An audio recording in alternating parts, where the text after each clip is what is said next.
Welcome to Module 3 of Stock Market Foundations.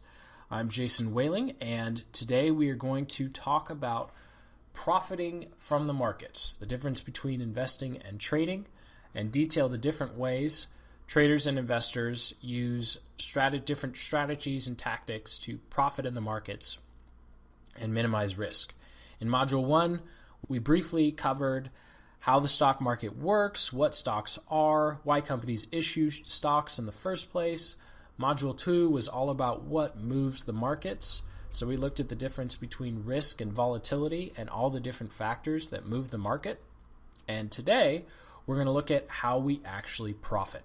So before we jump in to the different types of traders and the techniques that they use, there are a couple of pieces of information we need to keep in mind as we learn how trading actually works.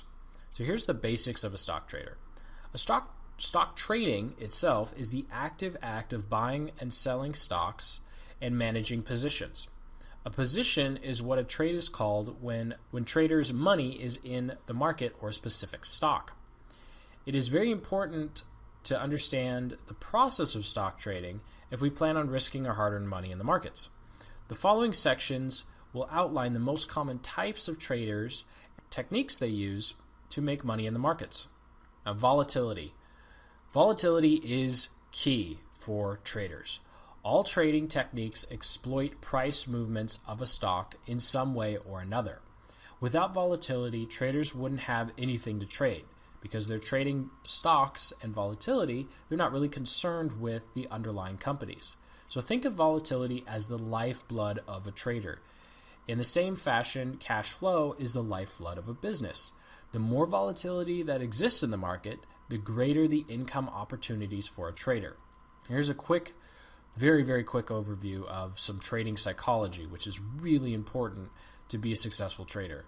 Without getting too bogged down in the methodologies behind trading psychology, as a trader, we don't want to trade the markets. We trade our beliefs about the markets, and this is key.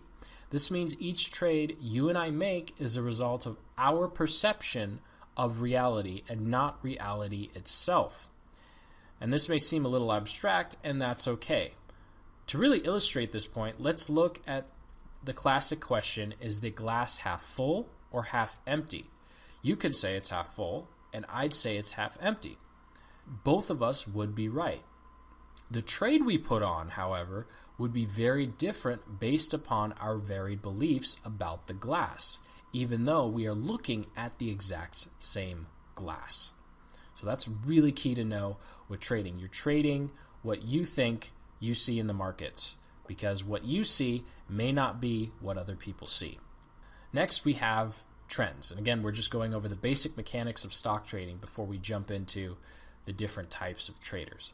And a trend is simply a directional movement of prices.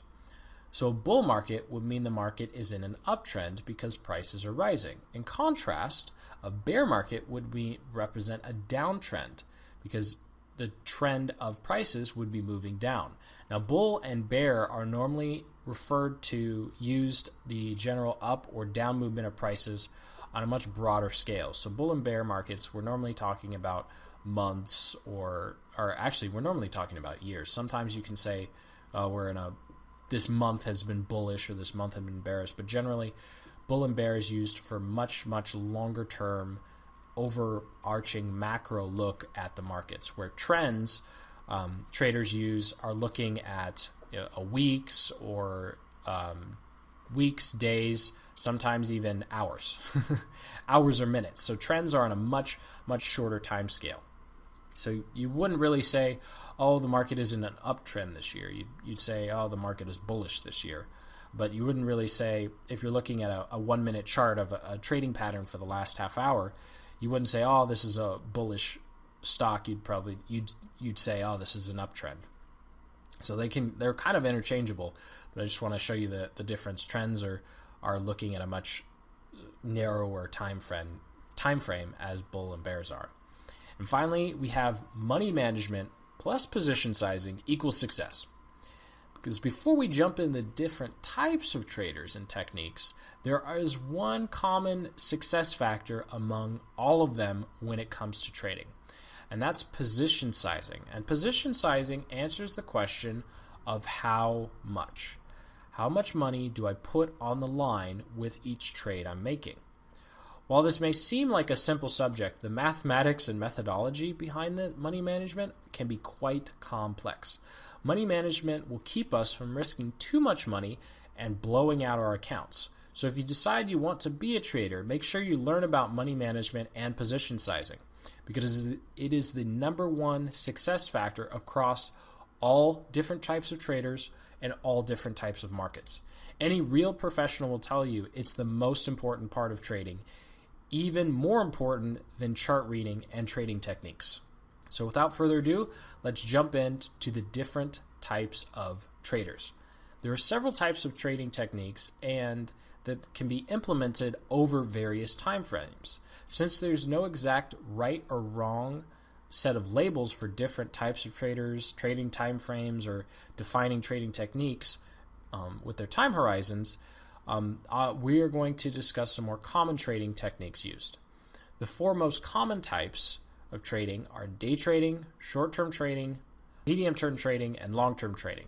So I'm cutting these up in terms of time period because we can use many of the techniques we're going to go over later on different time frames. First, we have day trading. Day trading is buying and selling shares in the time frame of a day. Traders never hold a position or have an investment overnight. By the end of the day, they've bought and sold everything. Their account is all cash. There's nothing there. This means that they are solely focused on day-to-day movements. Because all the trading must be completed within about a 7-hour period, it's very, very fast-paced, quick, instantaneous execution of trades. As a result, fees can be quite high because you have to pay for real-time market data, more advanced trading software, and your trading commissions will most likely be higher because you're trading a lot more than other types of traders. As beginners, it's best to steer clear of this type for now, although I have met successful day traders. So it is possible. Just remember, 90% of day traders in general lose money. So with whatever you do, you have to go in very cautious. It's better to trade scared than trade greedy. Next, we have short-term trading. Short-term traders will hold positions anywhere between a couple of days and a couple of weeks. Pattern trading and swing trading are the most common techniques used by short-term traders. Medium traders, on the other hand, will hold positions for 1 to 3 months. Typically, these types of trades are focused on market trends and news developments. Swing trading and range trading are the most common techniques used by medium-term traders. And then we have long-term traders. In long-term trading, traders hold positions for several months up to a year or more. Usually this trading is done through fundamental analysis and analyzing the future prospects of a company. The strategies used here are very similar to medium-term traders, but the analysis and methodology behind the positions is much, much more complex, taking into consideration other asset classes and macroeconomic trends. It's important to note that long-term trading is not the same as investing. Investors are purchasing companies for profit and growth over a 5 to 10 year time horizon.